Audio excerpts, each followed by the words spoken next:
Om Swastiastu, selamat sore teman-teman Yellow Channel dimanapun Anda berada. Pada hari ini di tengah suasana akhir pekan, saya bertemu dengan narasumber yang akan ajak untuk memperbincangkan satu topik menarik terkait dengan situasi politik. Karena pada saat ini bagaimanapun sudah kita ketahui bersama tahapan-tahapan perhelatan besar demokrasi tahun 2024, pemilu 2024 sudah dimulai tahapan-tahapannya oleh penyelenggara. Ada satu hal yang menarik bisa kita amati dalam tahapan-tahapan pemilu ini, diantaranya adalah sudah munculnya wacana tentang partai-partai politik, termasuk partai-partai politik yang akan mengusung calon presiden bagaimanapun karena 2024 serentak akan berlangsung pemilu legislatif, pemilu presiden, dan berikutnya pada bulan berikutnya akan ada perhelatan pilkada secara serentak di Indonesia. Nah, untuk itu sangat tepat saya mendapat kehormatan hari ini hadir narasumber seorang pengamat politik di Bali, Pak Nyoman Wiratmaja. Om Swastiastu, Pak. Om Swastiastu. Beliau adalah dosen ilmu politik dan sekaligus pengamat politik dari Universitas Warmadewa Denpasar. Apa kabar beliau, Nyoman? Baik Pak Kos, lama tak jumpa. Lama tak bersua sekali langsung. Kita akan ajak ngomong tentang politik dan kondisi-kondisi terkini dari perpolitikan kita. Pak Man, dari perkembangan kita simak, masyarakat juga menyimak saat ini sudah masuk tahapan-tahapan perhelatan politik 2024 ini. Yang paling menarik justru sekarang ini bukan hanya pemilihan legislatif, tetapi justru ke pemilihan presiden. Ini masyarakat kita juga jangkauannya sudah lebih cepat dari pengamat politik dan kita semua. Mereka langsung menyimak siapa akan jadi presiden kita nanti, siapa capres, siapa wapres. Nah, belakangan sudah muncul beberapa wacana tentang paket-paket calon presiden ini. Salah satunya adalah dari partai yang berkoalisi menamakan dirinya Koalisi Indonesia Bersatu. Di situ ada Golkar, P3 dan PAN. Nah, kemudian yang menarik pada saat hari ulang tahun Golkar ke-58 beberapa waktu yang lalu pada tanggal 20 Oktober di Jakarta, hadir langsung Presiden Jokowi yang memberi sambutan dan melontarkan sejumlah wacana, sejumlah pesan. Pak Man, gimana melihat itu? Mungkin menyimak langsung di televisi statement dari Pak Jokowi pada saat ulang tahun Golkar, kemudian berkembang pula isu-isu wacana-wacana di sekitarnya. Baik, jadi mungkin sekarang masyarakat memang sudah mulai merasakan tahun politik ini, tapi mungkin seperti Pak Kos katakan tadi, belum semua juga paham tahapan apa saja begitu. Padahal kalau kita lihat hampir semua tahapan kan penting gitu. Ya, mulai dari pendaftaran partai politik, validasi pemilih dan seterusnya, semua penting. Tapi saya setuju tadi, ternyata ada yang lebih menarik dari itu gitu. Ada bagian-bagian yang lebih menarik. Ya, bagian lebih menarik berarti ya ini siapa yang akan menjadi orang nomor satu setelah Pak Jokowi kan begitu. Jadi luar biasa ramainya dan betul-betul sangat menarik dan bahkan menjadi wacana, bahkan mempengaruhi situasi politik secara keseluruhan. Yang biasanya berteman jadi ragu-ragu gitu. Ini masih berteman apa mau lepas dan seterusnya. Nah, jadi wacana itu memang sangat menarik karena bagaimanapun juga, pertama karena memang tidak akan ada incumbent kan begitu. Jadi ini mungkin udah menjadi suatu momentum, setiap orang mempunyai kesempatan yang sama. Nah, tapi kita kan tahu kalau berkaitan dengan wacana pencalonan kan tidak semudah yang dibayangkan. Tidak semua bisa mencalonkan bebas. Ada syarat 20%, 25%. Nah, seperti Pak Kos bilang tadi, ya sudah. Kalau Golkar sudah mempunyai tandem begitu, berarti sebenarnya rakitan kendaraan dah hampir pasti, tinggal ya gimana biar bisa bautnya kenceng gitu. Karena apa? Kadang-kadang di detik-detik terakhir orang pun tahu dinamika politik kan sangat luar biasa dinamisnya. Dikira akan dengan ini, ternyata enggak gitu. Ternyata dengan itu gitu. Nah, makanya bagus sekali kalau kita ikut cermati, karena bagaimanapun juga bukan sekedar seru dan euforia politik, tapi benar-benar mendapatkan orang yang tepat untuk sebagai nakoda RI1 gitu. Ini kan luar biasa nanti yang perlu kita perhatikan. Ya, seluruh komponen masyarakat penting, bukan hanya partai politik saja. Ya, kemudian memang dari mungkin simak juga pidato Pak Jokowi pada saat itu memang melontarkan ucapan yang cukup menarik bagi para kader Golkar. Pada saat itu menyatakan bahwa kondisi ke depan adalah kondisi yang sangat berat bagi Indonesia, bahkan bagi beberapa negara di dunia, gelap, bahkan mungkin akan muncul resesi ekonomi dan sebagainya. Dan untuk itu dibutuhkan figur kepemimpinan yang memang memiliki kapabilitas, bahkan jam terbang yang cukup tinggi. Nah, dari pidato itu message apa yang, pesan apa yang Pak Wan lihat, dengar dari pidato Pak Presiden, sinyal apa, pesan apa yang disampaikan khususnya pada calon-calon yang sudah muncul, apalagi dari yang akan diusung oleh Partai Golkar. Betul, jadi menarik sekali. Jadi saat Presiden Jokowi memberikan sambutan di ulang tahun Golkar, saya kira orang juga sedikit kaget gitu. Dan gaya beliau menyampaikan dari gesturnya kan cukup menarik juga kan. Ada jeda untuk menyampaikan sesuatu. Nah, tapi kita perlu cermati juga, pertama, pasti beliau menyampaikan sesuatu itu tidak sembarangan juga. Mereka melihat di mana dan siapa dan untuk apa beliau menyatakan itu, kan begitu. Tapi itu adalah suatu nilai lebih, karena bagaimanapun juga kedekatan antara ketua umum Golkar dengan presiden kan sangat luar biasa. Jadi beliau tahulah berkaitan dengan tadi, entah kapabilitas, mungkin termasuk integritasnya sudah lebih dikenal. Jadi kalau kita bilang, kalau kita mungkin bisa salah mengatakan kalau itu yang terbaik, tapi salah satu yang baik-baik adalah ketua umum Golkar. Jadi beliau sudah berani mempromosikan, walaupun tidak mengatakan ini pilihan saya, kan begitu. Tapi beliau dalam tanda petik sudah memberikan ini salah satu yang pantas, minimal begitu kalau kita sebagai masyarakat. Nah, sehingga nanti benar-benar ini menjadi catatan juga oleh pemilih. Apalagi sekarang pemilih juga sebagian, saya sangat yakin tidak lagi dominan yang namanya pemilih tradisional itu, walaupun tetap ada ya. Tapi yang rasional semakin meningkat, apalagi generasi milenial ini memang udah banyak sekali mendapatkan informasi siapa mengapa, dan mereka mulai bisa memilah dan memilih informasi itu. Nah, makanya orang boleh populer. Kalau dulu mungkin popularitas yang utama, oke lah gitu. Tapi sekarang harus ada juga isu yang benar-benar seseorang bisa tangkap, dan dia adalah bagian dari alternatif solusi dari isu itu. Ini penting sekali dalam menuju 2024. Iya, pertama popularitas penting, tapi setelah itu benar nggak ini orang ini mempunyai seperti tadi kapabilitas yang cukup, dan ditambah lagi integritas selama ini seperti apa. Nah, saya kira cukup seru juga nanti persaingannya. Kalau Pak Bang melihat dari sosok seorang Airlangga Hartarto, apalagi membaca sinyal pesan dari Pak Jokowi seperti itu, betul, itu bisa di. Jadi kalau dari sudut pandang saya, sosok Pak Airlangga ini sudah cukup lengkap. Cuman kembali lagi seperti tadi, pemilih itu beda-beda tipenya. Pertama, ada benar-benar yang sangat tradisional. Dia nggak peduli orang itu pintar atau bodoh, yang penting itu adalah teman saya. Tidak penting dia bisa berbuat apa, yang penting orang dekat saya oke gitu. Tapi kita kan mulai melihat ada pemilih-pemilih yang betul-betul rasional, mulai bisa mempertimbangkan. Nah, saya kira kelas dari Pak Airlangga ini adalah yang rasional, karena dia ideologinya tidak terlalu dipentingkan, tapi alternatif solusi yang mampu dia atau program kerjanya jelas bagus. Dan sisanya mungkin sebagian lagi ada yang kritis. Ideologinya kuat, dan dia juga alternatif solusinya kuat. Jadi lebih banyak bermain di sana sebenarnya Pak Airlangga, kalau menurut saya ya.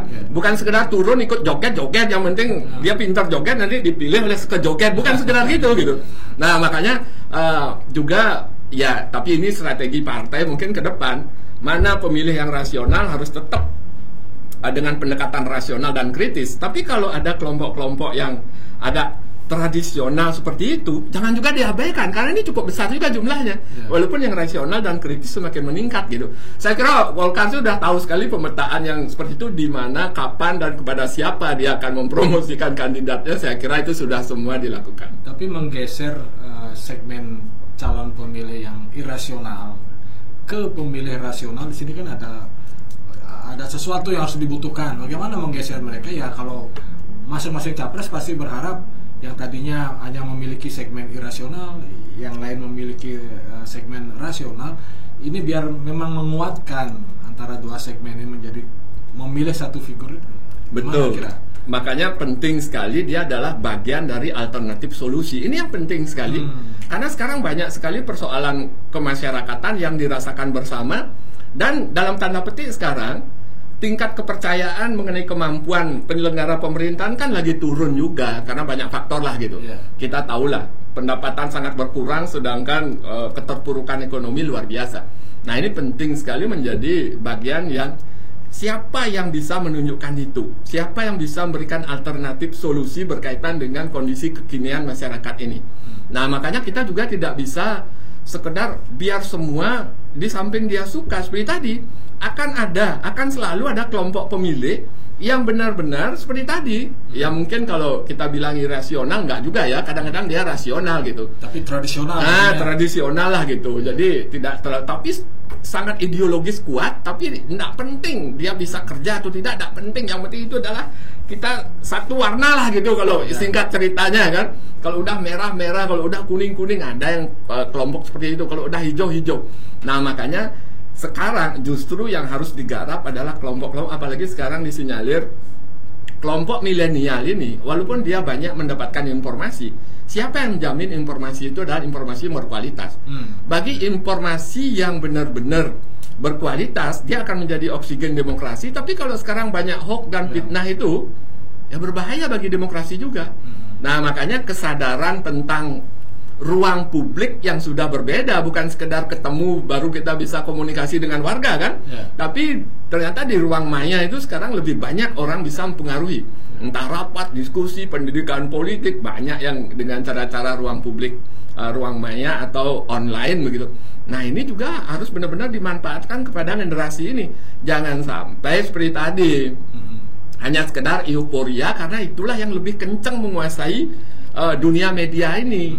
Nah, ini kan menjadi satu catatan bahwa satu poin penting, kecepatan itu adalah kekuasaan juga. Siapa yang lebih cepat nanti dia akan lebih. Nah, ini kan penting sekali jadi catatan. Makanya strategi politik pun memang harus mau tidak mau harus berubah. Nah, makanya harus berubah dan mengikuti perkembangan itu, karena bagaimanapun segmen pemilih ini ya di atas 50% memang generasi milenial.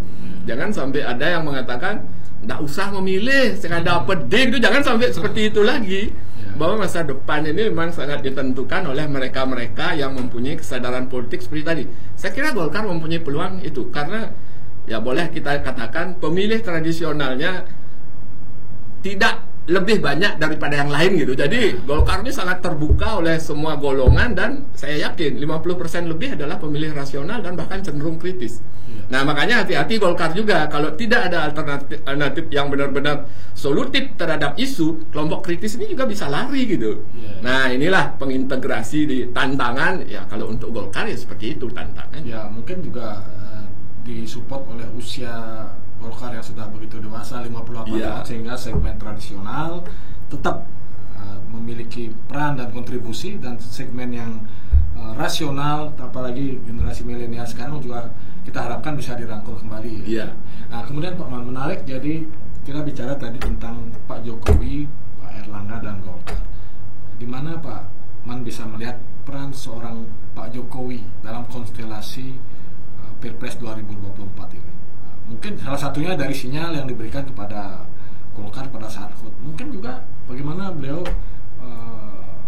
bahasa tubuhnya terhadap figur-figur lain yang mungkin juga diberi sinyal yang sama atau yang berbeda mungkin. Ya, ini menarik juga. Kalau kita bicara tentang kehidupan kepartaian, kita tidak mau menuduh siapapun ya. Seharusnya partai itu adalah sebagai pelopor, panutan, dan juga contoh untuk bisa menegakkan demokrasi betul-betul dari oleh untuk rakyat itu, kan begitu? Harusnya sangat demokratis, tapi faktanya masyarakat, ya mungkin saya juga melihat ujung-ujungnya kenapa akhirnya seringkali terdistorsi semangat demokrasi yang sering diwacanakan itu gitu. Nah, ya mungkin Golkar lebih terbuka, mungkin aspek musyawarah mufakat, aspirasi mungkin masih lebih bisa diperhatikan. Tapi dengan nyata-nyata kita bisa lihat di media, siapa nanti kira-kira calon? Terserah satu orang. Nah, wacana semacam itu, orang yang mengamati kehidupan demokrasi menjadi aneh juga. Lah, katanya demokrasi, tapi aspirasi kok ujung-ujungnya adalah ya terserah nanti satu orang gitu. Nah, kita tidak mau nyebut siapa gitu ya, tapi orang pasti mengikuti juga. Nah, dinamika ini memang harus dijadikan momentum gimana caranya untuk kita benar-benar bisa menjadi panutan dan contoh praktek demokrasi yang benar itu. Jadi jangan sampai lagi orang mengatakan teorinya aja demokrasi, tapi akhirnya prakteknya adalah kalau enggak oligarki ya sangat elitis gitu. Ini yang perlu menjadi catatan kehidupan partai politik ke depan gitu. Ya, kembali soal peran seorang Pak Jokowi. Ya.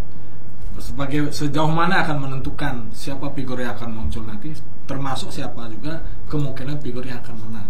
Menarik jadinya. Bagaimanapun juga kekuatan seorang presiden gitu ya, dengan begitu 2 periode, walaupun dia berasal dari awalnya dari satu partai, tapi sebenarnya dia didukung oleh koalisi partai dalam penyelenggaraan pemerintahannya. Nah, beliau pasti juga tahu siapa orang-orang yang memang pantas untuk, ya beliau kan walaupun sudah mempunyai cita-cita, banyak program sudah dijalankan, tapi belum tuntas semua. Ini juga menjadi dasar. Siapa kira-kira bola ini bisa juga meneruskan apa yang sudah beliau canangkan sebelumnya. Nah, beliau pasti mempunyai kriteria dan harus sejalan dengan itu. Dan diantara orang-orang yang ada di lingkaran beliau kan tidak akan mau lepas begitu juga, karena ini dinamika politik harus berlanjut. Nah, belum lagi karena ada kaitannya dengan, ya kita bolehlah lihat secara internal, kalau di mana partai beliau berasal, sekarang ada dinamika di internalnya, mana proses kaderisasi yang benar-benar berjalan dari bawah, dan mana sebenarnya yang mulai sebenarnya agak oligarkis lah gitu istilah orang-orang sekarang. Nah, ini kan terjadi pertarungan. Jadi peran seorang Jokowi, omongannya suatu saat kalau dia memang memberikan misalnya tanda rumput kepada salah satu calon, itu pasti akan mempengaruhi, akan sangat mempengaruhi. Karena apa? Mudah-mudahan dalam sisa jabatan beliau masih ya kurang lagi 2 tahun ini, benar-benar tetap mendapatkan kepercayaan dari sebagian besar masyarakat ini. Berarti siapapun nanti, ya seperti tadi, sebenarnya ada angin segar juga untuk Golkar kalau kita hubungkan dengan pidato beliau itu. Karena kalau beliau sudah memberikan catatan seperti itu, oh berarti menurut beliau ini pantas, salah satu yang terbaik seperti yang saya katakan tadi gitu. Nah, makanya ini adalah satu nilai lebih juga untuk orang-orang atau mungkin kekuatan politik siapapun nanti yang memang sejalan dengan beliau. Bagaimanapun Jokowi mania ini kan masih ada gitu. Nah, ini memang satu catatan yang ada nilai plusnya, walaupun ada juga yang tidak suka dengan cara itu, pasti baik di internal beliau maupun di luar ya. Kenapa dia digitukan, bukan saya gitu misalnya, itu wajar saja. Kita pun tahu dalam dunia politik intinya kan memang kompetisi atau pertarungan gitu. Ada plus minusnya, tapi justru dinamika itulah yang akan menjadi menarik ke depan dan akan sangat cepat juga perubahannya, detik per detik. Makanya jadi walaupun nanti dapat pujian banyak, kan tidak berhenti pada saat kita senang atau GR-nya ya. Ini tantangan. Nah, mungkin beliau juga memberikan semacam warning kepada yang lainnya. Kalau orang juga mulai berpikir begini, kalau Pak Erlangga aja dibilang pantas, saya sebenarnya lebih pantas. Jangan-jangan ada yang merasa begitu. Bagus bagi rakyat, bagus, karena kita akan mendapatkan pilihan di antara orang-orang yang baik gitu. Jadi terpleset pun nanti kita memilih, berarti tetap dapat presiden yang baik. Nah, ini menjadi catatan daripada ada yang baik, nak baik gitu, malahan salah milih dapat yang nggak baik malahan. Tapi kalau calon ini memang baik semua, ya sudahlah, rakyat akan lebih mudah melakukan pilihan. Ya terpleset dikit tetap dapat yang baik, kalau benar dapat yang terbaik kan begitu. Nah, ini menjadi bagus malahan nanti. Nah, kemudian Pak Man, kita kan tadi kan melihat memang siapa saja akan bisa muncul dalam konstelasi atau peta politik menjelang Pilpres 2022. Kalau pengamatan objektif Pak Man selama ini, figur-figur baik hasil survei, hasil pemberitaan di media dan sebagainya, melihat figur-figur siapa saja yang saat ini sudah ya memperlihatkan peluang-peluangnya untuk bisa masuk ke kontestasi Pilpres itu. Ya, karena kita juga hanya mengikuti survei lembaga-lembaga survei nasional ya. Ternyata tidak bergeser di antara orang-orang itu kan. Ya, mungkin ada Ganjar, ada Pak Erlangga, Prabowo, Ridwan, dan seterusnya lah gitu. Masih berputar seputar itu, entah ada yang lebih dan kurangnya. Ya, tapi berputarnya di sana saja. Nah, makanya ini menjadi satu catatan. Saya kira itu orang-orang yang memang pantas lah gitu, pantas gitu. Walaupun sekarang baru hanya mulai di aspek kedikenalannya, jadi popularitasnya dan kira-kira kalau dipilih seperti itu. Nah, makanya dalam waktu kurang lebih ya 1,5 tahun ke depan lah menuju Februari 2024, semua masih mempunyai peluang. Dan yang paling utama nanti adalah kalau memang di antara calon-calon ini ada orang, bukan orang lagi ya, ada perahu yang bisa sebenarnya menangkap orang yang kira-kira ditandemkan dengan lebih baik begitu. Nah, jadi terlepas dari apakah dia itu dari satu warna atau beda warna, tapi kalau memang ada pilihan bahwa itu adalah tandem yang terbaik, saya kira itu yang akan ditunggu ke depannya. Karena bagaimanapun juga kalau kita lihat di masing-masing figur, di PDIP ada mungkin lebih lah calonnya gitu ya. Ada yang mau karena memang populer, ada yang mau karena memang ingin gitu misal. Tapi kalau di Gerindra udah pasti Prabowo. Kalau di Golkar mungkin udah lebih pastilah ketua partai. Dan yang di luar itu. Tapi paket terakhir, karena ini bukan urusan individu kan, dia minimal ada wakilnya. Kalau dia memang semua calon itu, nah kesediaan untuk nego antara menjadi nomor 1 dan nomor 2 ini menjadi isu krusial dalam, ya ini perlu diamati dengan serius juga ke depannya. Siapa dengan siapa akan menentukan juga posisi dan pergeseran dari pemilih. Karena pemilih juga punya selera. Kalau ini dengan ini saya pasti dukung, tapi kalau dengan itu saya mikir gitu. Atau bahkan sudah akan menolak. Nah, ini akan menjadi suatu catatan menarik ke depannya, sehingga betul-betul nanti siapapun yang pintar membuat paket, saya kira peluang untuk jadi itu luar biasa. Karena kita tidak lihat yang sangat dominan. Kalau PDIP kan hanya 22% juga. Kalau dia memang berani sendiri, mungkin pemilih tradisionalnya paling banyak PDIP. Bisa saja dia merintahkan semua harus ini, oke. Tapi kan masih jauh nyari menang 50%. Nah, ini menjadi catatan juga. Makanya perlu pertimbangan matang juga, walaupun dia sudah punya perahu yang pasti. Tapi rencana ancar-ancar koalisi di kelompok partai yang lain juga sudah mulai kelihatan juga gitu. Nah, mudah-mudahan stabil. Karena apa? Bagaimanapun seperti tadi, sangat dinamis. Apa benar ini bisa berlawe? Taunya bannya satu copot gitu, kurang lagi dikit udah gugur tengah jalan kan begitu. Nah, ini menjadi suatu catatan. Ya, mudah-mudahan lah. Apapun dinamikanya nanti, ini adalah kesempatan terbaik untuk mendapatkan penerus dari presiden kita yang jauh lebih baik lagi gitu. Pak Man, tadi kan juga Pak Man sebutkan, jadi dari pemetaan terkini memang beberapa partai atau koalisi partai sudah tanda kutip sudah memiliki tiket untuk bisa mengusung paket nanti ya. Kita sebut kata misalnya PDIP sudah pasti bisa sendiri karena dia sudah mencapai 22%, sehingga sudah memiliki kendaraan sendiri, tiket sendiri untuk bisa maju. Kemudian yang sudah kan pasti dan sebenarnya sudah pasti juga Koalisi Indonesia Bersatu yang dimotori oleh Partai Golkar sudah berhak atas satu tiket. Nah, kemudian Pak mungkin menyimak juga ada hasil survei, ada hasil survei dari lembaga survei LSI DNIJA, di mana hasil pemetaan jika Pilpres itu dilaksanakan bulan September kemarin atau saat-saat ini, rating tertinggi itu diduduki oleh peringkat Bapak Ganjar Pranowo, Erlangga Hartarto, melebihi rating dari nama-nama lain yang sudah bermunculan.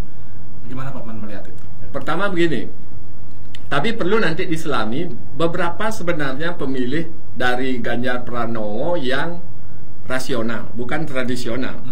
Karena bagaimanapun juga seandainya asumsi masyarakat itu adalah paket PDIP dengan Golkar, mungkin itu menjadi yang terbesar. Kalau Ganjar Pranowo diusung oleh PDIP. Asumsinya bisa seperti itu warga. Nah, makanya kalau ternyata tidak seperti itu, wah ini pertarungan seru jadinya. Nah, ini akan menjadi lebih berimbang. Nah, makanya ini adalah satu catatan bahwa seperti tadi, hasil survei itu masih sangat dinamis dan kita belum bisa mendalami bayangan atau persepsi warga tentang tandem itu, apakah termasuk juga tandem seandainya memang merah kuning gitu misalnya. Tapi kalau tidak, dari sisi popularitas, apakah sosok Ganjar ini memang bisa memecah suara di internal sumbernya dia di merah gitu misalnya, aja akan menjadi lebih seru lagi nanti. Dan ini pertarungan pasti akan dipikirkan juga oleh yang merah. Apakah memang seperti itu, atau memang dia ingin mempertahankan ya seperti tadi, apakah akan sekedar mempertahankan dinasti partai, yang penting maju orang maunya sendiri, atau memang akan berani memakai Ganjar atau terpaksa memakai Ganjar. Nah, tetap akan menarik, tetap dengan Airlangga dengan hasil survei bagus, atau menjadi lawan suatu saat Ganjar dengan Airlangga. Ini tetap menjadi hal yang sangat menarik ke depannya. Wah, ini luar biasa. Jadi makanya saya bilang dinamikanya masih seru lah gitu untuk kita lihat. Kalau dari proyeksi atau prediksi seorang pengamat politik, jika partai PDIP mengusung calon sendiri, kemudian Koalisi Indonesia Bersatu mengusung paket juga calon sendiri, kemudian paket berikutnya juga ada.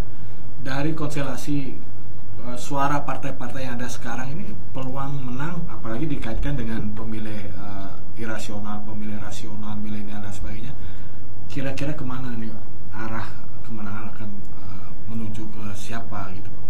Seandainya ada 3 paket saja begitu ya, dia sendiri, kemudian ada paket lain, berarti semakin sulit untuk memprediksi, semakin sulit untuk memprediksi. Karena apa? Pertama, seandainya memang suara golput tetap seperti sebelum-sebelumnya ya, mungkin bisa 20% golput gitu, berarti sisa pertarungannya sangat mungkin PDIP masih sulit sekian suara itu. Tergantung figur sekarang yang diusung entah siapa. Kalau memang masih mempunyai seperti tadi, dia bisa menggait kelompok milenial dan rasional juga, berarti dia akan ada tambahan. Berarti untuk tembus angka 1/3 atau 33% mungkin. Nah, termasuk partai lain yang ada 2 paket lagi, kalau itu berbagi berarti sangat-sangat merata. Nah, ini berarti pertarungannya seru. Makanya saya bilang bukan sekedar paket, tapi alternatif solusi pada saat visi, misi, dan cara debatnya nanti akan bisa mempengaruhi generasi milenial untuk memenangkan suara tipis ini. Nah, ini akan menjadi menarik. Makanya pertarungan di sana justru faktor lain, bukan faktor tradisional lagi yang akan memenangkan, tapi nilai tambahnya justru dari pemilih rasional dan kritis ini. Nah, inilah yang perlu dipikirkan ke depan, sehingga alternatif solusi yang jitu ke depan pada saat debat itu harus muncul, dan pada saat itulah nilai lebih dari paket kandidat ini akan menentukan. Orang-orang yang awalnya akan skeptis, kemudian dia nggak usah urus itu, saya tidak akan ke TPS, justru karena faktor itu akan tertarik untuk mendukung seseorang, apalagi nanti bisa di block up bahwa siapapun itu kandidatnya, siapapun partai pengusungnya, benar-benar nanti tetap dikuatkan dengan informasi melalui berbagai media. Nah, ini kan menjadi semakin menarik kalau itu benar terjadi. Ya, Paman, kalau hasil survei juga dari beberapa lembaga survei itu kan menunjukkan memang justru nama-nama yang unggul di survei ini sekarang belum memiliki kendaraan yang jelas, apalagi mendapat tiket yang pasti dari kendaraan yang mana. Sebutlah misalnya Pak Ganjar, kemudian Pak Prabowo, Anies Baswedan dan sebagainya. Ini kan sebenarnya belum mendapat tiket yang pasti. Betul. Sementara nama yang sudah kemungkinan besar akan mendapat tiket, katakanlah di PDIP ada Ibu Puan, di Golkar ada Pak Airlangga. Di sisi lain beliau berdua ini rating di surveinya agak rendah gitu. Nah, sejauh mana nilai survei menyangkut personal value masing-masing bisa terangkat, kemudian keduanya juga memiliki corporate value yang sangat besar, PDIP dan Golkar. Ini bagaimana mengkolaborasikan private value dengan personal value dengan corporate value ini? Baik, kalau kita lihat hasil survei, ternyata yang muncul selalu nama-nama itu. Orang lain sebenarnya yang ingin lagi sebenarnya udah tidak punya semangat lah gitu. Ya, karena di survei kejauhan. Iya, akan berputar di orang-orang ini. Pasti akan semakin mengerucut. Orang-orang ini sekarang adalah tinggal tandem dengan siapa aja untuk kepastiannya gitu. Nah, jadi posisi pertama atau kedua jangan-jangan sudah mulai meningkat ke sana. Pembicaraan di pusat itu udah ke sana arahnya. Kalau seandainya ini saya nomor 1 apa nomor 2 sudah mulai mengarah. akan ke sana. Nah, makanya nanti pasti akan semakin menyempit berkaitan dengan elektabilitas sesuai dengan hasil survei akan semakin mengerucut. Makanya mau tidak mau memang lingkarannya hanya itu-itu saja dan orang tidak akan berani coba-coba. Kita tahu lah biaya politiknya kan luar biasa, apalagi ini urusan pilpres itu ya luar biasa. Karena tidak bisa dia hanya mengandalkan sekedar popularitas, dan kalau memang rakitan kendaraannya tidak kuat seperti yang dia bayangkan, tidak semudah itu. Ini bukan milih kepala desa gitu, lebih mudah gitu. Ini urusan negara karena banyak sekali persoalan. Memang begitu terjadi tandem, siapapun itu seperti tadi, mungkin akan mendapatkan tambahan dukungan dan sebagian lari itu sangat mungkin, sangat mungkin. Apalagi ada kepentingan dinamika politik, termasuk politik di lokal. Ini kan sangat erat kaitannya. Kalau ini dengan itu udah kami menarik diri, itu sangat mungkin terjadi. Nah, makanya tidak bisa kita katakan secara lurus kalau ini tidak matematika lah begitu perhitungannya, tidak akan seperti itu. Nah, ini menjadi satu catatan di antara lingkaran orang-orang yang sudah muncul di survei. Saya kira tidak akan ada lagi tambahan siapa yang mendadak muncul gitu. Susah untuk ukuran Indonesia. Ya, mungkin Pak Man sebagai bagian terakhir dari session kita ini, sebagai seorang akademisi yang juga pengamat politik, bisa memberikan semacam rujukan, referensi, semacam masukan ya, berdasarkan kajian-kajian politik maupun teori-teori politik. Bagaimana saran Pak Man terhadap partai-partai yang akan mengusung pilpres ini, khususnya Partai Golkar salah satunya yang sudah sangat memiliki peluang, memiliki tiket VVIP bahkan karena tiga partai sudah berkoalisi dan tinggalnya sudah pasti. Apa yang harus dikuatkan ke depannya sehingga target-target politik memenangi pilpres ini bisa tercapai? Baik, berdasarkan pengalaman seperti tadi, sebenarnya luar biasa pengalaman Golkar ya, sudah luar biasa. Pemetaannya pasti sudah dilakukan dengan sangat baik. Semua segmen pemilih pasti sudah diperhitungkan. Tapi yang jelas ke depan, kalau kita memang mau Indonesia menjadi lebih baik juga, dalam tanda petik memang pencerdasan politik itu perlu. Kita sudah lihatlah kiprah Golkar itu memang lebih banyak pemilih rasionalnya begitu. Ini adalah modal utama Golkar. Dan ke depan orang sudah biasa sekarang dengan teknologi informasi, hampir tidak ada informasi yang tertutup. Makanya kualitas informasi yang bisa disampaikan ini harus tetap dijaga. Nah, jadi apapun itu harus berusaha menjadi pelopor yang namanya Golkar ini. Untuk apapun, isu apapun, harus ada yang betul-betul memanage bahwa segala sesuatunya itu memang sudah mendapatkan perhatian. Dan kalau benar-benar diberikan kesempatan untuk merumuskan semua kebijakan itu pasti akan dilakukan. Nah, kalau sekarang mungkin banyak ide bagus dari Golkar, tapi karena belum tentu bisa mewujudkan menjadi kebijakan publik. Kalah suara gitu, kita kan tahu. Jadi politik bukan sekedar ide bagus, tapi memang ada dukungan yang banyak, nggak akan begitu. Karena gimana, kehidupan demokrasi kita masih seperti itu. Kualitas memang penting, tapi faktanya kita akan dikalahkan oleh kuantitas. Nah, makanya ini harus sinergi. Tambah tetap energi untuk membangun kualitas, jangan sekali-sekali mengabaikan kualitas apapun itu, baik sumber daya manusia maupun dalam mengelola isu dan memanage Partai Golkar sebagai partai yang modern itu, bukan lagi partai tradisional berdasarkan pengalaman panjang ini. Berarti harus mengemas dan meracik pesan-pesan yang rasional dari kalangan semua segmen, bahkan harus dari betul. Oke, terima kasih Pak Man. Jadi banyak sekali sudah pandangannya terhadap konstelasi politik khususnya menjelang Pilpres 2024 yang akan datang. Suatu saat kita juga akan pandangan objektif dari seorang pengamat politik Nyoman Wiratmadja juga akan kita dapatkan juga, terlebih lagi juga mungkin terkait dengan isu politik lokal dan konstelasi lokal. Baiklah teman Yellow Channel dimanapun Anda berada, demikian perbincangan hangat saya dengan Pak Nyoman Wiratmadja, pengamat politik dari Universitas Warmadewa Denpasar. Simak terus di Yellow Channel Bali, jangan lupa like and subscribe Yellow Channel Bali setiap saat dengan isu-isu politik dan isu-isu sektor lainnya yang kita harapkan akan selalu menarik untuk kita semua. Sampai di sini perjumpaan kita. Om Santi Santi Santi Om. Sampai jumpa.